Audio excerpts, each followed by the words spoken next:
Midwest farmer Leduc, and this is my farm ground, and I'm getting it ready to plant canola in it. And I'm working the ground like I'm going to do alfalfa, and the ground is awful dry, and different things on this. So it's a 1957 John Deere 720 diesel electric start tractor with a 145 414 semi-mounted plow. Had new shears on it, and it's been quite a thing. I think I just plowed 75 acres with it, and I've got my shears half wore out because the ground's that hard. I work a little bit so I don't get the ground dried out. I take this tractor here, the 4255, with a 15-foot crow's fault column mulcher. And Lisa, if you want to keep it running, I'm going to pick that up. I'm just going to work a little bit so that's out of my way to plow. Okay.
We making a long video this time?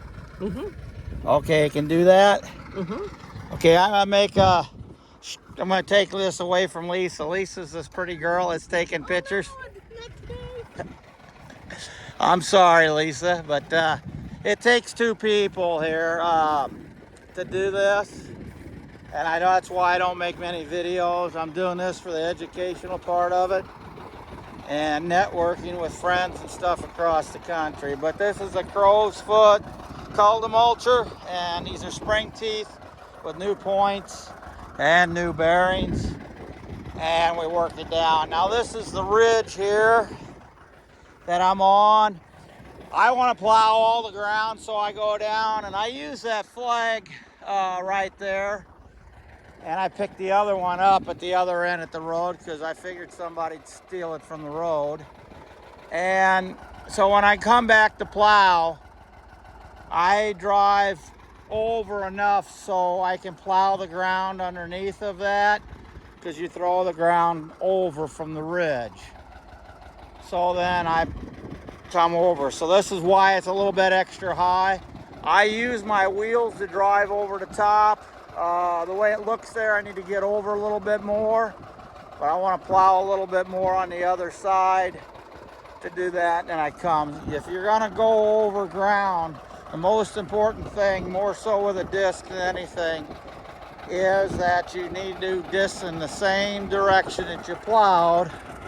Otherwise, your disc will hit clods like that and bring all the grass up. But no, I haven't seen any earthworms. I no-tilled in this corn ground, and it just kind of made the ground that much harder. and a lot of water set on it. This is the tractor running. So it kind of gives you an outlook of what to look at it. I do have a bigger plow, and I have plowed with that tractor, but I didn't want to take the duals off, and I need new tires on it to pull the plow, and they're about $9,000. And I got a lot of hay to haul, and the roads are wearing out my tires because they put slag on it from the steel mill.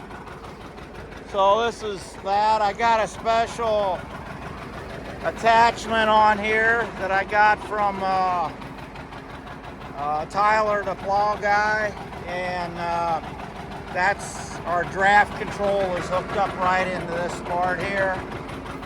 I've only had this tractor 6 months, and I had issues with the seat, and I gotta put this rubber back on here. But just to let you know, the seat fell down, it's wore out and rusted out.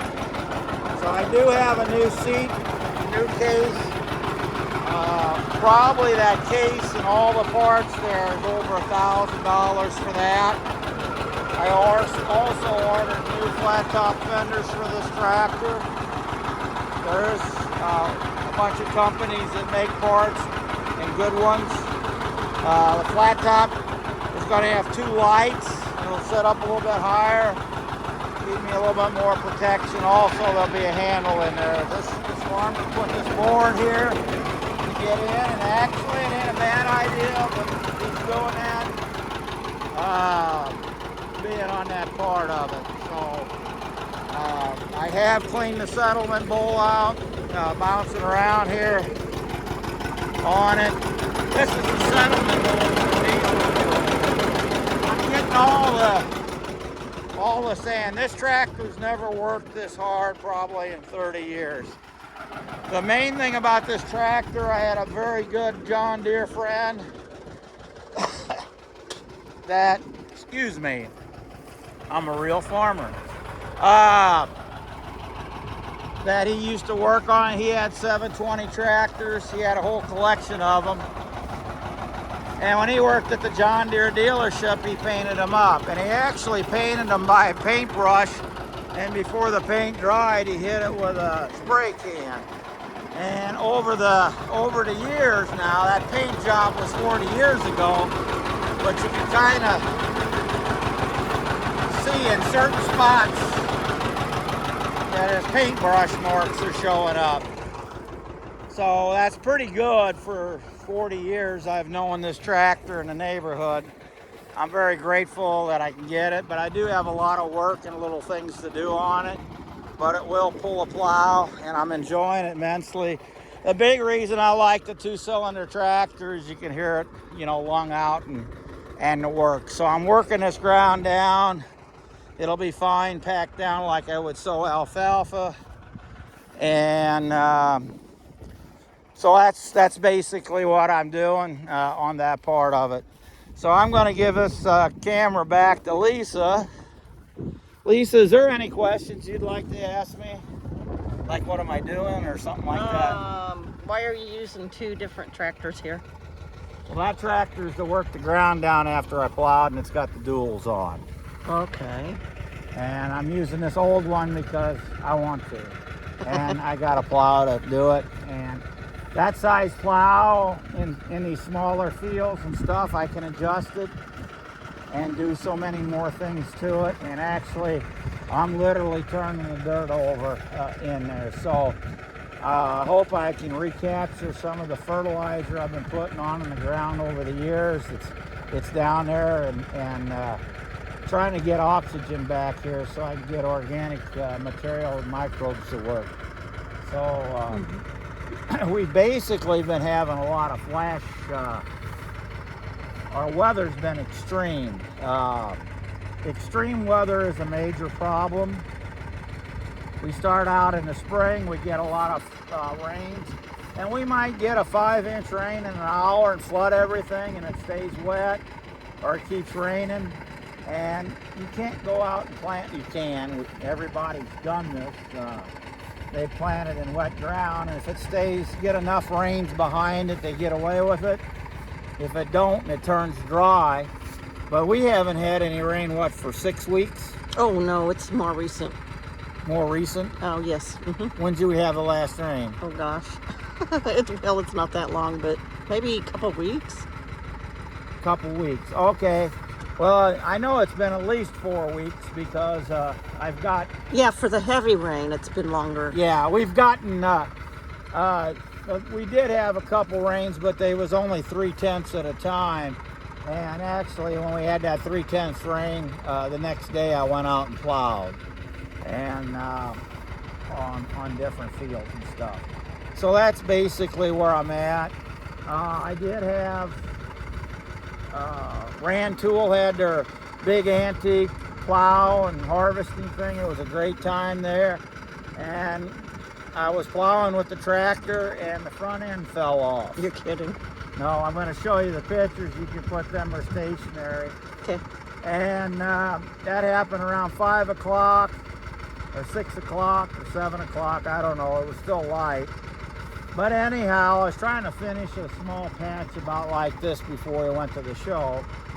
And by 11:30 that night, we had it put back on. Fortunately, we didn't break anything. And apparently a person replaced the bolt and it didn't have a hole in it for a cotter pin. And the nut worked its way off and the bolt fell out and we managed to get it all put up. I wanted to get it. I was thinking, since I'm going to this Rand Tool show, they got a lot of flea markets, so I thought if I needed parts for the tractor, whatever, but fortunately I got it back together. So Lisa will be putting Photos of... Yeah, you'll put photos up with this as well, so it'll be a get you type of thing. My cell phone, I got a lot of work to do with it, so we'll let Lisa fix it for me. She's my helper when it comes to technical stuff. Do you want me to work on your phone now? Right after we get done with this, yeah. Okay. Because you're going to have to get the pictures for the thing, so forgive me. And I always like to thank people that's helped me on the tractor, so you guys know who you are, and thank you. I put a new clutch in it. It took me a couple hours. Now that I know how to do it, I think I could change it in an hour and a half. I might need some help to lift a couple parts up there. I've got an extra clutch in my toolbox in case I need parts or anything like that type of thing. I did adjust the clutch. It took me 5 minutes to adjust the clutch. It started slipping, so I stopped, and all I had to do was turn the cotter pin on the clutch. For those who know two-cylinder tractors, you know what I'm talking about. I just like the two-cylinder tractors, all there is to it. But my 4255, I bought it new, and the same guy that worked on that one worked on this one, and he was a special friend. His CBA handle was Deere Doctor, and he was a legend in this area for helping people. And I wish there was more people like him. Thank you very much, Midwest Farmer Leduc. Go from there.